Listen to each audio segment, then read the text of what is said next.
guys, we are going to Japan. I am packing my suitcase. Josh asked me to only pack half. So this half is completely empty because he wants to fill it with souvenirs. But I am so excited about heading out. So I'm sure you're curious why Josh and I are literally going to the other side of the planet. We are going to be serving missionaries over in Japan. I don't know if y'all know, but less than 1% of Japanese people know Jesus. And so all of these missionaries are gonna gather in a town that's just outside of Tokyo. And my friends and I are gonna be putting on a conference for them. So one of my friends is gonna preach, Josh is gonna lead worship. I am going to be taking care of the missionaries' kids. We're gonna have this whole thing go on for that first week. So I probably won't share any of that just because we want it to be about what it is, you know, and not about filming content for YouTube. However, Josh and I opted to take an additional week so that we can do some sightseeing and really experience a lot of the cultural side of Japan, not just like serving at a church in the middle of nowhere, which is great. But we decided that if we're gonna travel 14 hours by plane to the other side of the world, to a completely different culture, we want to experience as much of it as possible, and I would love to take y'all along with me. So I finally got my stuff packed. You guys, I got this cute little suitcase. Let me show it to you. Suitcase that I had before. I've had it since before I can even remember. Before we were ever married, that's for sure, but I can't even remember getting it. It was like stained and gross, and I just decided that it was time to get another one. We got this off of Amazon, and I love it. That's all I have to say about it. I'll like link it below if you guys want it, but it came in like 4 different sizes. It's awesome. Whenever we travel, especially when we're going somewhere really far away, like Japan, something that's always on my mind is keeping our house safe. That's why I'm so glad to have our new Deslock Smart Lock. It lets me lock and unlock our doors right from my phone with the built-in Wi-Fi, even if we are thousands of miles away. If somebody needs to stop by and check on the house, I can create a temporary code for them in seconds. So there's no more having to leave a key under your mat. What makes Deslock really special is the expertise behind it. They have over 16 years of experience in smart lock solutions and are trusted by nearly 10 million families worldwide. Deslock is a top choice for more than 2,000 high-end real estate projects, backed by over 200 R&D experts and over 300 patents. They've even built global joint labs and test stations to make sure that their locks can withstand extreme environments. And they've won lots of awards for it too. The flexibility is amazing. There are 6 different ways to unlock it. There's your fingerprint, app control, voice control, passcode, key fob, and a traditional key. So no matter what the situation, there's always a way in. What I love most is that Deslock gives you premium quality without the premium price. A lot of other locks are over $200, but Deslock's price is so much more affordable, while still giving you all of the reliability and security that you need. So now I can head off to Japan. I can go soak up all of the beauty and adventure and still feel completely at peace knowing that our home is safe. I'll leave a link in the description if you guys want to check out Deslock for yourself. Thank you again to Deslock for sponsoring today's video. Let's go. Are you excited? We're on our way to Japan. Tokyo.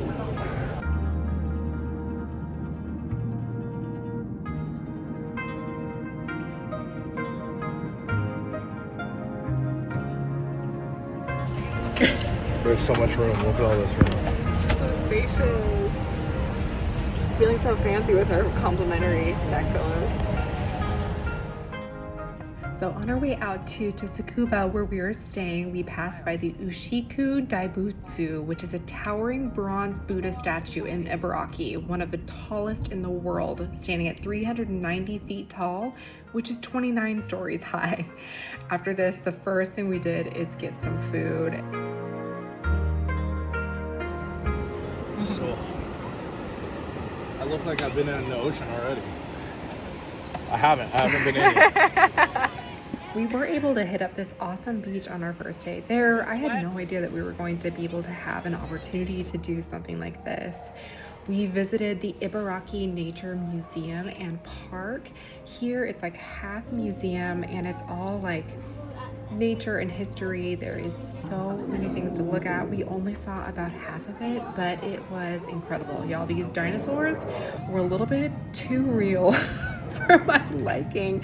But y'all, I am a dinosaur girl. I love looking at these like bones, and listen, I'm a Jurassic Park girly, all about it. Afterwards, we got to visit the huge expansive park. Here you guys can see that the scenery was just absolutely beautiful. I swear, I kept taking videos and pictures because everything that we were looking at looked like a Japanese painting. It was just beautiful. I love the little bamboo trees, how high up they go and how spiky they are. It's just the cutest thing.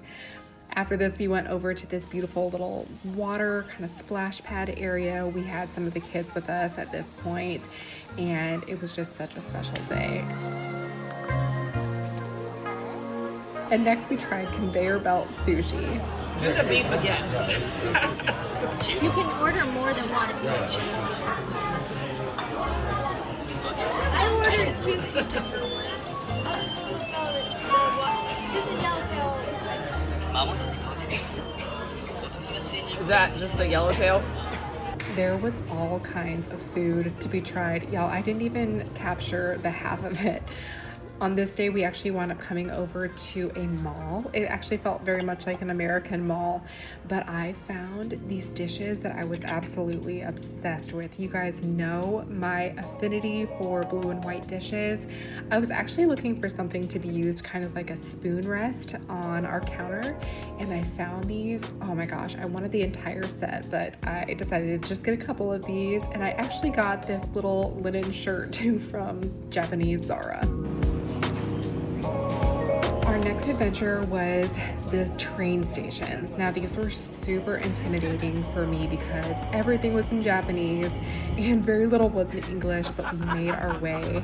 This woman on the train was so sweet. She gave me some of her fish jerky and wanted to get a photo with us, which I thought was so precious. We finally made our way over to Tokyo, where we stayed in this hotel that I had no idea was going to be so nice. We were up on the 23rd floor, I believe, and we had the most amazing view from our window. They treated us to these little like Japanese robes. Oh my gosh, Josh tried his on and it was so Hey, look at you, busting out of this thing.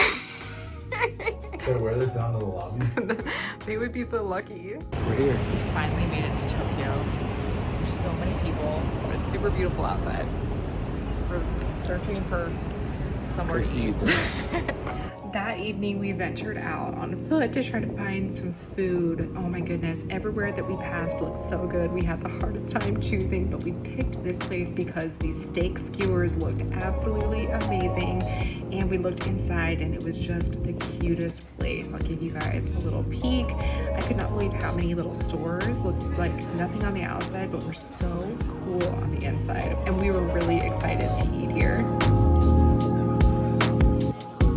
Okay, so we just left this restaurant, and y'all, I showed you, we saw this picture out front.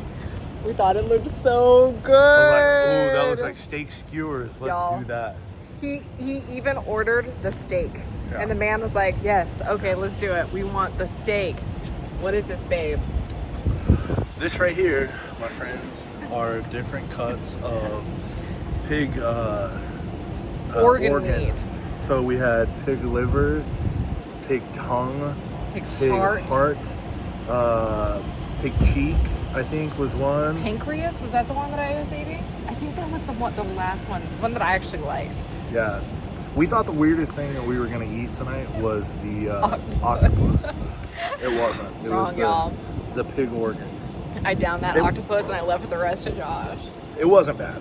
And like liver is really good for you, so I ate all the liver. It was good. Listen, Wouldn't do it again, but we should have just ordered the spring rolls.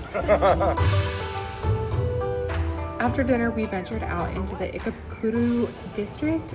It was stimulus overload, to say the least. Like, it's not really my thing, but it was pretty cool. We came home and I got immediately into my pajamas, which fit me way better than Josh. We're now entering Jurassic Park. So right now we're at the shrine to an emperor and an empress. We were told to walk on the side of the road because apparently, get out of here. Apparently the spirits walk in the middle, so we don't want to interfere with that. The Meiji Jingu Shrine and Gardens is a peaceful oasis in the heart of Tokyo, where towering torii gates, lush forest paths, and serene gardens create a sacred escape from the city's bustle. There were all kinds of people who wrote prayers and whatnot to the shrine. We just prayed over those people, for all who are lost, that they would find the hope of Jesus. One kid wishes that they could ride a unicorn, but out of all the beauty, I was honestly most impressed by this tree. Pretty cool. Pretty cool. Lots of Pretty wishes.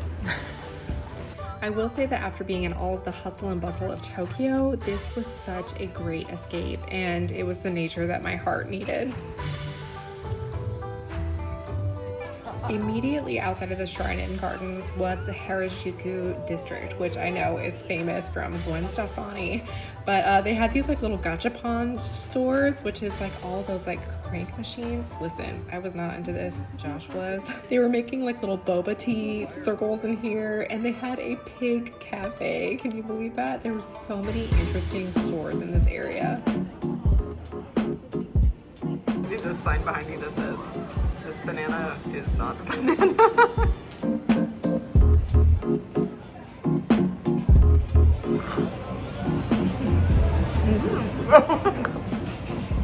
I'm trying to say it's good. It came out. Y'all, look at this building above Dior. Can you believe that? They have all kinds of buildings like this with greenery and whatnot built on top because everything is stacked so high on top of each other in Tokyo. We came over to this store called the Oriental Bazaar, and they had some really beautiful pieces in here. I loved this mug that apparently says, "Take it easy, there's no need to rush," and this other one says, "I'm sure that something good will happen tomorrow too," with some owls on it. You guys know that I love pottery, and so I was attracted to these for sure. We were just so impressed by this building here with the Louis Vuitton underneath it. All of this was leading to the Shibuya Crossing. This is Tokyo's iconic intersection where hundreds of people surge across from every direction at once, creating a dazzling display of organized chaos. And then from here, This is the largest intersection in the world. Crazy. People are just about to go, so we're gonna try to catch it.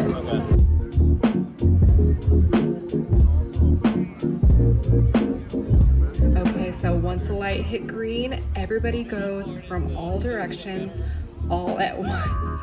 And this was madness. It was kind of hard to capture on my camera. I was trying to look at where I was going and also hold up my camera super high at the same time. This is crazy. crossing this way is a lot better. Okay. We were able to go up into Starbucks too and be able to see it from the second level where you can really get a better idea of the madness that is Shibuya Crossing. On the 19th level of one of these buildings in Shibuya Crossing was the Shabu Shabu restaurant. Shabu Shabu is a Japanese hot pot dish where thinly sliced meat and fresh vegetables are briefly swished in simmering broth and then dipped in flavorful sauces. They even had these cat robots that were serving everybody there. It was so crazy. Afterwards, you guys can get a little peek of Shibuya Crossing at night. This was such a crazy intersection. It reminds me of what Times Square might look like, but it was just so much going on all the time. Again, I was feeling very overwhelmed and overstimulated.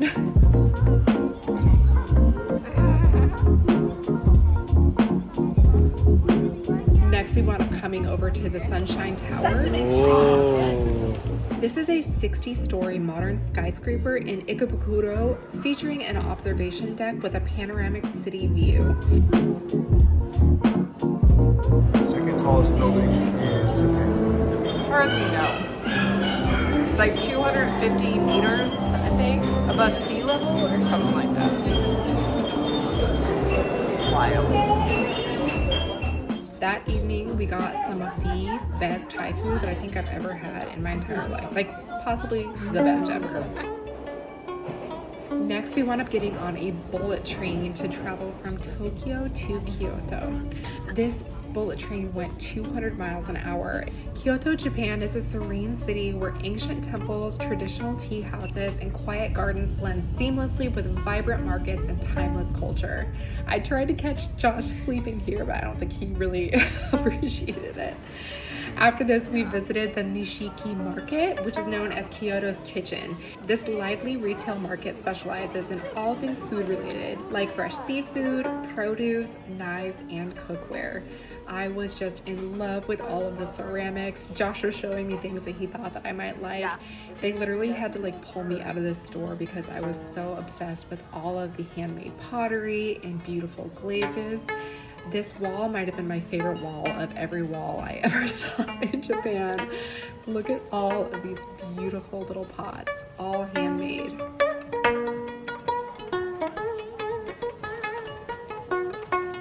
Next, we decided to get some food. They had all kinds of fake food, which was out, but it was mixed with real food. So we decided to get some of these like little like skewers and whatnot. We got these shrimp. I also got some of these noodles, and Josh decided to get a Wagyu skewer. That was the most expensive thing that we bought on this trip. It was ridiculous, but it was also delicious.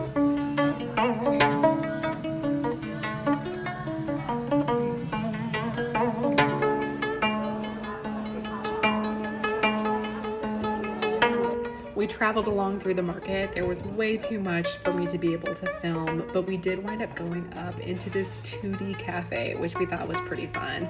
I didn't know it at the time, but apparently this is a really popular place to take pictures. They just had a couple of drinks that we ordered, and we just enjoyed the unique atmosphere. At the end of the market was the Nishiki Tenmangu Shrine. There were shrines honestly everywhere in Kyoto, and they were all very beautiful. Again, like we don't like subscribe or believe in any of this stuff, but I do love culture and history, and so I just love taking in all of the beauty of these places, even if, you know, we don't necessarily believe in any of it, but it was really pretty.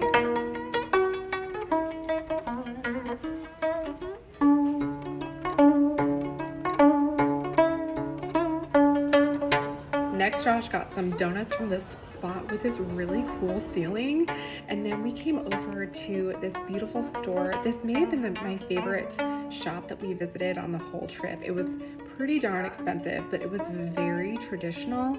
I loved all of these spices with the pictures over them, and they had beautiful pots for like incense and stuff. We bought some. Are you excited? Universal Studios! Finally here. Harry Potter World! Josh can become Harry Potter now, just like he always wanted. Harry Potter. Okay, y'all, and we had to visit Universal Studios because this is Josh's thing. I'm telling you that Japan was really Josh's dream location to visit. He loves Harry Potter and Mario and like all of the stuff that was here, and I was just really excited to take him even though it was so hot. There it is, babe. The Nerd Castle. He might be a dork, but I love him.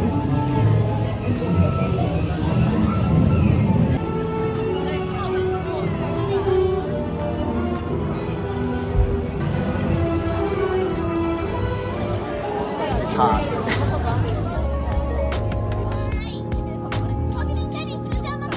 I thought I would get a few shots just at the outside of like the Harry Potter world area. We waited in line for 1 eternity and a half.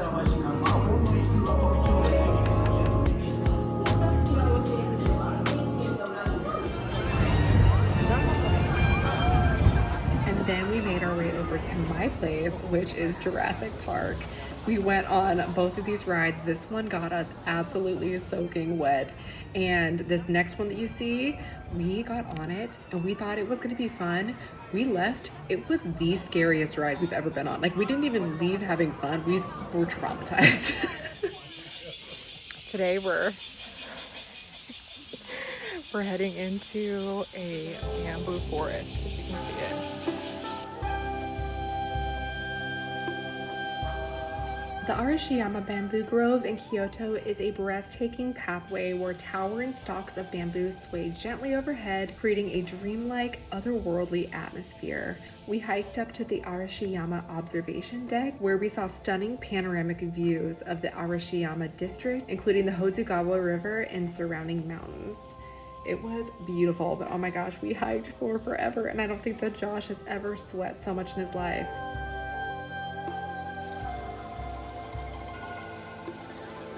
When we got to the very top, we had this scenic view of Kyoto, and there were monkeys. They had this monkey park.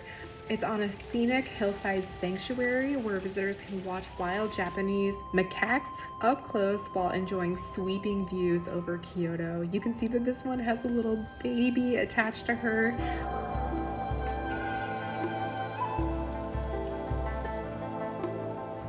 One of my favorite things about it is that in order to feed the monkeys, all of the humans go into a cage and then you just feed them through these little tiny holes. They had little apples, they had peanuts, and this allows the monkeys to just be able to run wild and be free in their environment. And of course, I caught this moment you see here. So embarrassing. It is even worse because Josh was literally FaceTiming our girls while that happened. After this, we came back down and we went searching for some food. We saw this beautiful bridge and river while we were down here. Somebody was doing like a little rickshaw ride for this cute couple.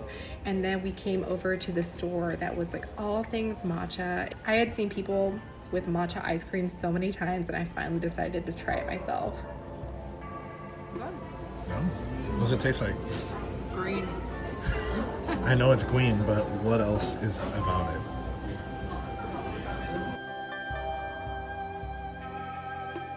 Well, everybody, this was our last day in Japan, and honestly, I think that it was my favorite day that we had. I want to say thank you so much for coming along with me today. I know that this is so different than my typical content, but if you have ever visited Japan, let me know in the comments, or if you've ever traveled overseas, I would love to know where you've been before. So thank you guys so much for being here, and if you are not already, please consider subscribing, and until next time, I will see you later.